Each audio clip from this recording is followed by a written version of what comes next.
नमस्कार, स्वागत है आपका द न्यूज़ लॉन्चर पर। मैं हूं अशोक वानखड़े, लेकर आया हूं एक विशेष खबर। दिल्ली में उपराष्ट्रपति पद के लिए चुनाव चल रहे हैं, मतदान चल रहा है, उसकी खबरें आप लगातार देख ही रहे होंगे। लेकिन दिल्ली से नज़दीक ही राजस्थान है। राजस्थान में विधानसभा का सेशन चल रहा है और आज विधानसभा में अभूतपूर्व हंगामा हुआ और विधानसभा की स्थिति देखते हुए ऐसा लगता है कि मानो वहाँ सरकार है नहीं, या जो है ये क्या बीजेपी की सरकार है, और क्या सरकार है तो सरकार का कोई वजूद भी है। राजस्थान विधानसभा में कांग्रेस और स्पीकर के बीच टकराव बढ़ा। महिला विधायकों के और मार्शलों में धक्का मुक्की हुई। कार्यवाही 2 बार स्थगित करनी पड़ी और मंत्री किरोड़ीमल मीणा विपक्ष के सीट पर जाके बैठ गए। भाजपा ने बिगड़ती हुई स्थिति को देखते हुए अपना पल्ला झाड़ दिया। लगता है अमित शाह जी का कंट्रोल कहीं न कहीं तमाम राज्यों से धीरे-धीरे छूटता हुआ नज़र आ रहा है। क्योंकि राजस्थान बेसिकली पूर्ण रूप से दिल्ली से चलता है और जो भजनलाल शर्मा जी है मुख्यमंत्री, वो फर्स्ट टाइमर एमएलए है, पहली बार एमएलए बने। दिग्गजों के बीच में मुख्यमंत्री बने हैं और उनका एक ही यूएसपी है कि वो नाकारा हैं। राजस्थान विधानसभा में मंगलवार को कांग्रेस विधायकों और स्पीकरों के बीच जोरदार भिड़ंत हो गई। हंगामे के चलते 2 बार सदन की कार्यवाही स्थगित करनी पड़ी। शून्यकाल में सदन में स्पीकर ने मार्शल बुला लिए, जिससे कांग्रेस विधायक और ज्यादा नाराज हो गए। कांग्रेस की महिला विधायकों ने मार्शलों के बीच धक्का मुक्की हो गई।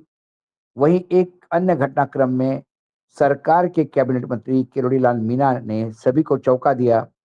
किरोड़ीलाल प्रश्नकाल में अपनी सीट से खड़े होकर सामने कांग्रेस के खेमे कांग्रेस विधायकों के पास नापक्ष में जाके बैठे, जिस दौरान किरोड़ी विपक्ष में बैठे। उस वक्त कांग्रेस और स्पीकर के बीच में जोर-जोर से तनातनी चल रही थी। कांग्रेस और स्पीकर वसुदेव देवनानी के बीच शुरू से ही विवाद रहा है। मंगलवार को प्रश्नकाल के दौरान कांग्रेस के विधायक सुरेश गुर्जर ने कानपुर विधानसभा में चोरी और डकैती के प्रकरणों को लेकर सवाल पूछा था। इस पर नेता प्रतिपक्ष की हैसियत से टीकाराम जूली ने पूरक प्रश्न पूछना चाहा, लेकिन स्पीकर ने यह कहते हुए इजाजत नहीं दी कि मामला प्रदेश का नहीं है। जूली ने कहा कि सवाल पूछना मेरा अधिकार है और यह पूरे प्रदेश का सवाल है। लेकिन स्पीकर ने उनकी बात को अनसुना करते हुए अगला प्रश्न पुकार दिया। इसके बाद कांग्रेस विधायक तेज में आ गए और स्पीकर के खिलाफ नारेबाजी करते हुए वेल में आ गए। स्पीकर ने उन्हें सीट पर जाने के लिए कहा, लेकिन कांग्रेस विधायकों ने स्पीकर को लेकर जबरदस्त गुस्सा था, जिसके चलते स्पीकर ने प्रश्नकाल में ही कार्यवाही स्थगित कर दी। इसके बाद दोपहर 12 बजे सदन की कार्यवाही फिर शुरू हुई। स्पीकर शून्यकाल में स्थगन प्रस्ताव देने वाले विधायकों के नाम पढ़ने लगे, लेकिन कांग्रेस विधायकों को रोकने के लिए लेकिन कांग्रेस विधायकों ने विरोध में वेल में उतर के अपना प्रदर्शन जारी रखा। अब उनको कंट्रोल करने के लिए स्पीकर महोदय ने मार्शल बुला लिए, जिसके बाद मामला और ज्यादा बिगड़ गया। कांग्रेस की महिला विधायकों ने मार्शल को बाहर जाने के लिए कहा। इस दौरान मार्शल और कांग्रेस विधायकों में जोरदार धक्का मुक्की हुई, जिसके बाद 12:05 पर सदन कार्यवाही दोपहर के 2 बजे तक फिर स्थगित कर दी गई। इसका मतलब 5 मिनट में ही ये सारे झगड़े हो गए। जब भाजपा को किसी ने पूछा तो उन्होंने कहा कि भाई ये स्पीकर और विपक्ष का मामला है, इसमें पार्टी क्या करेगी।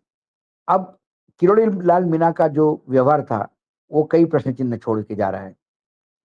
किरोड़ी लाल मीणा प्रश्नकाल के दौरान अपने सीट से खड़े होकर पहले बीजेपी विधायक प्रताप सिंह सिंघवी के सीट पर गए। इसके बाद कांग्रेस विधायक भीमराज भाटी के पास विपक्ष की नापक्ष लॉबी में जाकर बैठ गए। इसके बाद निर्दलीय विधायक यूनुस खान, जो वसुंधरा जी के राइट हैंड माने जाते हैं, भी उनके पास आ गए। कांग्रेस विधायक हरीश चौधरी व किरोड़ीलाल के बीच काफी देर तक बातचीत होती रही।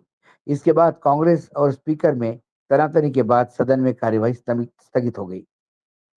ये जो वाकया हुआ है, इससे लगता है कि मुख्यमंत्री का जो एक कंट्रोल होता है सदन पर, अपनी सरकार पर, वो नहीं के बराबर है।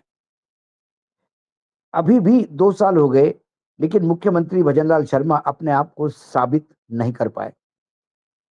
और वही कारण है कि अब विपक्ष को भी लगता है कि 5 साल के लिए बीजेपी आई है सत्ता में, लेकिन क्या 5 साल ऐसी ही सरकार चलेगी, जहां सरकार होने पे ही सवाल उठेंगे? अशोक गहलोत जो पूर्व मुख्यमंत्री और कांग्रेस के दिग्गज नेता, उन्होंने अजमेर में सर्किट हाउस में कुछ प्रेस वालों से बात करी की।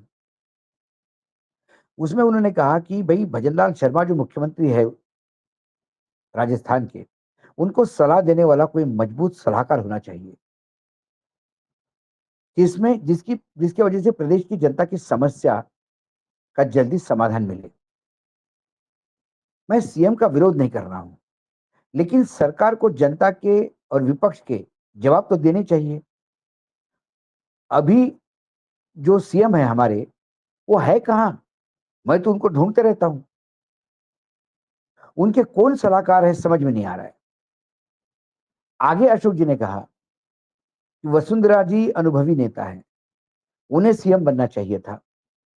वैसा देखा जाए तो बीजेपी की नेचुरल चॉइस वसुंधरा राजे ही थी।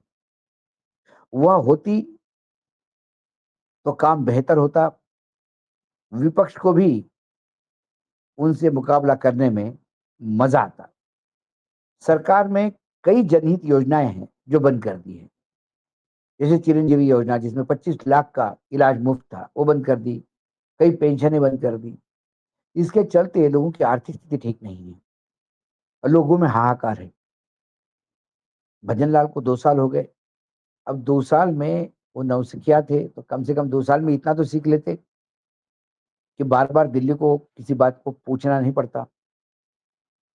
सही मायने में भजनलाल शर्मा जो पहले निर्दलीय लड़े, डिपॉजिट जब्त हो गया, फिर बीजेपी ने टिकट देके पहली बार उनको विधायक बनाया और पहले विधायक बनते से वो मुख्यमंत्री बने।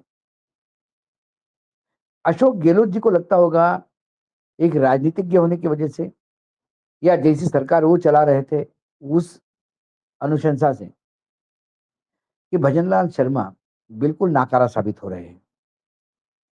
हम उन्हें ढूंढ रहे हैं, वो मिलते नहीं है। ये गहलोत जी का स्टेटमेंट है। लेकिन गहलोत जी को ये कौन बताए कि ये उनकी कमजोरी नहीं है, उनकी ताकत है भजनलाल शर्मा की। नौसिखिया होना, अनएक्सपीरियंस्ड होना, प्रदेश के प्रति अपनी जवाबदेही नहीं होना, जो भी जवाबदेही है वो सिर्फ दिल्ली के प्रति होना। और क्यों ना हो, भजनलाल शर्मा में ऐसा क्या था जो मुख्यमंत्री मटेरियल थे? वो मटेरियल ही इसलिए बने क्योंकि दिल्ली ने हाथ रखा। तो वो दिल्ली के वजह से मुख्यमंत्री हैं। तो पूछेंगे तो दिल्ली, और उनकी जवाबदेही दिल्ली के प्रति है, राजस्थान की जनता के प्रति नहीं। ये तो राजस्थान की जनता को तय करना है कि क्या ऐसे राजनीतिक दल को उनको चुनाव जितवाना है कि कोई भी रबर स्टैंप ऊपर उठा के उन्होंने मुख्यमंत्री बना दिया। और राज्य के कई दिग्गज मंत्री थे, क्योंकि सरकार चलाने के लिए एक एडमिनिस्ट्रेशन होता है। एडमिनिस्ट्रेशन में आपको पकड़ होनी चाहिए। जब पार्टी के बड़े बड़े दिग्गज नेता बाहर हो, वसुंधरा जी जैसे, और दूसरी तरफ विपक्ष में अशोक गहलोत जैसे लोग हो, तो फिर बिना अनुभव वाले नेता के लिए ये कुर्सी कांटे का ताज हो जाती है। वही भजनलाल शर्मा के लिए हुआ। लेकिन कई बार लगता है कि भजनलाल शर्मा हो सकता है काम करना भी जानते हो, लेकिन जिस दिन वो अपना परफॉर्मेंस देना शुरू कर देंगे, उस दिन दिल्ली को लगेगा कि एक मुख्यमंत्री सर उठा रहा है। इसलिए उन्हें वही मुख्यमंत्री चाहिए जो हर बात दिल्ली दरबार को पूछ के करे। जनता की ऐसी तैसी हो जाए तो कोई मतलब नहीं। विधानसभा में होने वाला हंगामा और विपक्ष तक ये बात करता है कि वसुंधरा जी को होना चाहिए। वसुंधरा जी की लगातार संघ कार्यालय, संघ के पदाधिकारियों से मीटिंगे, वसुंधरा जी को दो दो बार प्रधानमंत्री जी ने भी बुलाया था। ये सारी चीजें एक तरफ तो इंगित करती है कि राजस्थान में सब ठीक नहीं चल रहा। क्या राजस्थान में बदलाव होगा? जिन वसुंधरा जी का नाम राष्ट्रीय अध्यक्ष के लिए जोरों शोरों से चल रहा है, क्या उन्हें मुख्यमंत्री बनाकर राजस्थान तक सीमित रखा जाएगा और अध्यक्ष कोई और डील के तहत गुजराती अपने ही साथी को ले आएंगे? कई सवाल हैं जिनके जवाब भविष्य के गर्भ में है। लेकिन वर्तमान में इतना तो पक्का पट्टा बता सकते हैं कि राजस्थान में सरकार नाम की है, सरकार दिखती नहीं, सरकार है ही नहीं। विधानसभा से लेके गली तक हंगामा ही हंगामा है, अविश्वास ही अविश्वास है। तो ऐसे में फिर प्रदेश के काम कैसे होंगे? इस सवाल मैं आप पे छोड़ के जाता हूँ। आज इतना ही, कल फिर आता हूँ किसी विषय के साथ। तब तक के लिए नमस्कार, देखते रहिएगा द न्यूज लॉन्चर।